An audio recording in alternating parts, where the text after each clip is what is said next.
Se você está acompanhando o mangá de Blue Lock atualmente, você com certeza sabe sobre toda a situação envolvendo a seleção sub-20 do Japão, que foi grande parte decidida pela Liga Neo-Egoísta, mas que na verdade guardava um pequeno segredo por trás. Buratsuta escolheria os últimos 3 membros da seleção. Isso pode parecer inicialmente uma coisa positiva, mas na verdade isso guarda algumas coisas que são bem debatíveis e questionáveis, na verdade. Bom, eu sou o Gabriel e no vídeo de hoje a gente vai conversar sobre o trio do Buratsuta e sobre como isso talvez não tenha sido a melhor decisão para a obra. Antes de mais nada, eu preciso explicar exatamente o que é o trio do Buratsuta. Antes da Liga Neo-Egoísta começar, o Ego e o Buratsuta fizeram um acordo.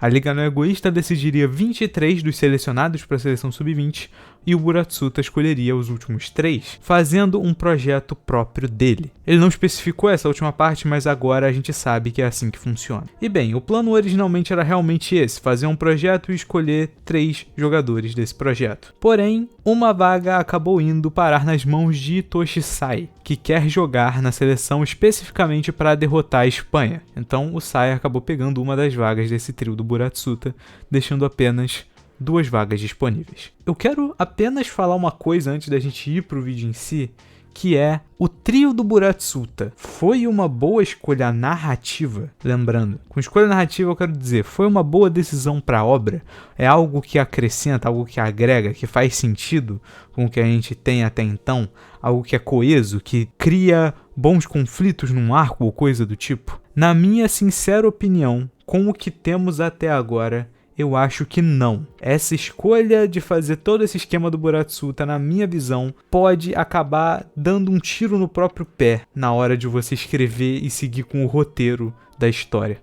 E por que eu digo isso? Porque a gente tem todo um arco da Liga Neo-Egoísta sendo construído com base em vamos escolher os membros da seleção sub-20 do Japão. E aí quando você tem isso, pra logo em seguida, no arco seguinte, alguns capítulos seguintes, você já subverte isso, você já mostra que na verdade não era assim, que na verdade ia ter mais vagas, tinham umas 3 vagas secretas, e os personagens que vão pegar essas vagas são justamente personagens que saíram agora do Blue Lock, cara, isso tem chance de ser um erro tremendo, assim. Eu tinha falado num vídeo anterior que eu não gostaria que o Nagi voltasse recentemente. Mais tarde a gente volta pra falar do Nagi especificamente, mas eu tinha falado que não queria que o Nagi voltasse porque a construção da eliminação do Nagi foi tão boa que fazer ele voltar tão cedo ou fazer ele voltar para o projeto do Blue Lock daria um grande problema estrutural. Tira muito peso do que a gente acompanhou,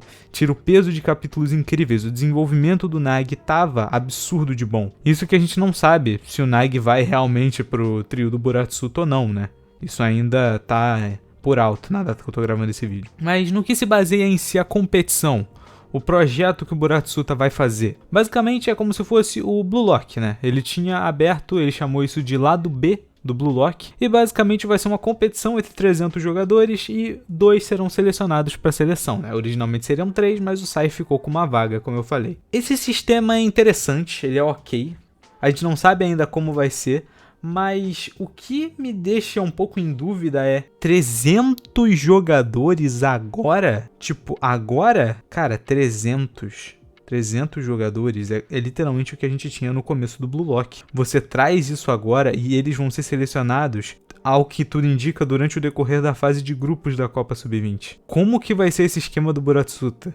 Isso é uma coisa que eu boto fé, eu acredito que vai ser bem feito, porque tem como fazer um sistema desse funcionar, mas é sinceramente algo que me deixa um pouco em dúvida de como vai ser feito. E com isso também se abre a outra grande pergunta: quem vão ser os selecionados? Quem serão os selecionados para voltar e ir para a Copa do Mundo Sub-20? Bom, no último capítulo que saiu na data que eu tô gravando esse vídeo, nós descobrimos que Ryosuke Kira está entre os membros do lado B do Blue Lock. Kira vai voltar? Eu acredito que sim. Eu acredito que Kira vai voltar.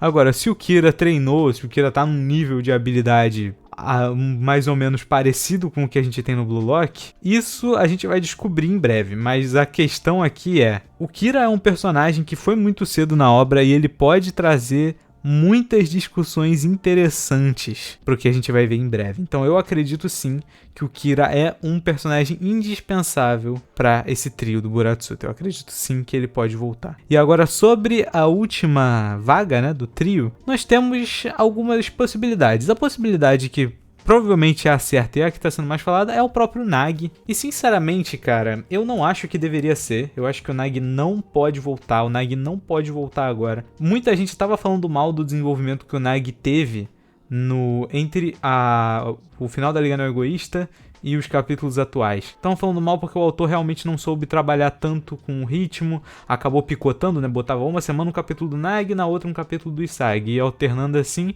e isso acaba deixando o ritmo de leitura um pouco desgastante, sabe? Porque quando você acompanha no semanal, acaba ficando um pouco chato. Você tá vendo um capítulo sobre o Isagi, aí você espera uma semana querendo ver como vai ser o resto do plot do Isagi, mas o plot do Nagi se mete bem no meio, aí você acaba ficando um pouco desgastado, sabe? Você quer acompanhar os dois plots, mas às vezes colocar um plot de uma vez e depois focar no outro, talvez poderia ser uma escolha melhor, ou pelo menos dividir isso de uma forma mais otimizada. Então eu acho que a construção do arco do Nagi ficou desgastante por causa disso. Agora, sobre o desenvolvimento do Nagi em si, cara, eu sinceramente adorei. Eu gostei muito do que a obra fez com o Nagi, de como ele foi construído, de como a gente viu a tristeza dele, a emoção dele, tudo no personagem gritando os sentimentos que ele estava sentindo em relação a tudo aquilo. Foi realmente muito bem feito.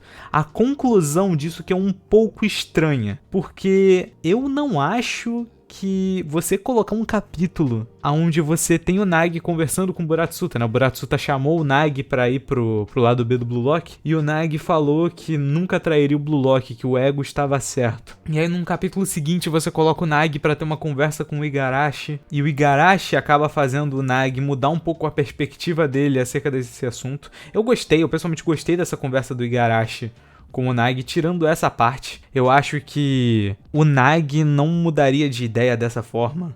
Eu acho que não foi tão bem executado quanto poderia ser. E sinceramente, se o Nagi for pra voltar desse jeito, eu prefiro que não volte nunca. Eu não acho que o Nagi voltar assim com o Buratsuta seja uma boa. E eu espero de verdade que ele não volte. Que ele só tenha ali algo depois da Copa. Que a gente continue vendo ele durante a Copa, mesmo se ele não jogar. E que depois da Copa ele tenha um momentinho dele. Outras escolhas possíveis, nós temos outros jogadores eliminados, por exemplo, Naruhaya, Kuon ou até o próprio Hiragi, que são personagens interessantes e que tiveram seus fins no Blue Lock. Talvez até o próprio Tokimitsu, a gente não sabe se ele foi chamado ou não. Então, cara, talvez eles sejam opções interessantes também. Desses 4, eu acho que o que eu escolheria pessoalmente é o Kuon. Eu acho que o Kuon tem muito potencial, ele foi deixado pra trás bem cedo também. Eu acho que o Kuon teria muito potencial pra fazer mais alguma coisa na obra. Mas a gente também não pode descartar a última possibilidade, que é ser um novo personagem, um personagem novo desses 300 jogadores. Lembrando que o Blue Lock só selecionou atacantes, e a gente não sabe se o trio do Buratsuta, né, o lado B do Blue Lock, vai ser formado só por atacantes, porque ele não chamou só jogadores que estavam no Blue Lock anteriormente. Então, bem, vai que no meio desses aí tem algum jogador que joga em alguma outra posição e ele acaba se destacando bastante lá e é chamado para a seleção sub-20. E aí a gente teria um trio de Hitoshisai, Kira e esse personagem novo, talvez. Essa, pra mim, é a possibilidade que mais me anima. Hitoshisai, Kira e um personagem novo. Eu acho que se seguir por esse caminho vai ficar ótimo. De qualquer jeito, o Ego falou que se o Kira voltar pra seleção sub-20, ele não vai colocá-lo em campo, né? Ele não vai usá-lo, porque a regra do Blue Lock era quem perdesse não poderia jogar na seleção japonesa. Então o Ego disse que não vai utilizar o Kira. A gente sabe que isso vai mudar. Tipo, com certeza, e isso chega a ser previsível. Eu não acho que o autor colocaria o Kira de volta pra deixar ele sentado no banco durante todos os jogos da Copa. senão isso seria ainda mais ridículo do que toda a ideia do trio do Buratsuta. Mas, pelo menos, a gente tá vendo que o Ego tá bem firme no que ele tava falando. Embora o próprio Ego tenha falado que ele vai fazer o que for necessário para ganhar a Copa, porque a sobrevivência dele como diretor do projeto do Blue Lock depende disso. Então acredito que o Ego vai usar o que for necessário para ganhar. E se for necessário botar o Kira, ele deve botar o Kira. Mas enfim. No mais é isso. Vídeo um pouco mais curto pra gente debater um pouco sobre esse assunto do trio do Buratsuta. Como eu falei, eu pessoalmente não gostei muito, mas eu acho que é uma coisa que a gente tem que ver mais como vai correr ao longo dos capítulos. O jogo aí do Japão e da Nigéria tá prestes a começar atualmente no mangá. Acho que vai ser uma partida interessante. Então depois a gente fala mais sobre isso. Deixa o like, se inscreve, até o próximo vídeo e falou!